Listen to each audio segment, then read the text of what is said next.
একটা ট্যাকটিস। তার মানে কি মুক্তিযোদ্ধার সন্তান নাতিপুতিরা কেউ মেধাবী না, যত রাজাকারের বাচ্চারা নাতিপুতি হলো মেধাবী, তাই না?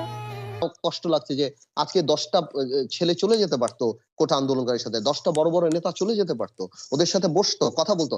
It shows Awami League politically যে ব্যাংক্রাফট হয়ে গেছে। আওয়ামী লীগ আজকে ওই লিডার নাই যে যারা হেঁটে সেখানে চলে যাবে, যে বসো তোমরা, তোমাদের সাথে কথা বলি, আসো বসো, যেটা আমরা 20 বছর আগে দেখতাম বা 30 বছর আগে হতো।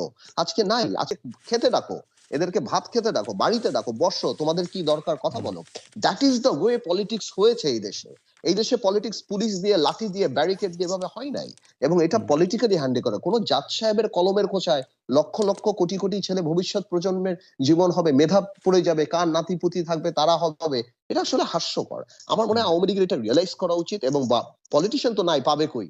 হ্যাঁ, কারে পাঠাবে? আজকে উচিত ছিল আওয়ামী লীগ থেকে 10টা ভালো রাজনীতিবিদ যে এই কোটা ছাত্রদের সাথে বসে কথা বলে তাদের প্রবলেম অনুধাবন করে, উপলব্ধি করে তাদের সাথে বসে জিনিসটা ঠিক করার।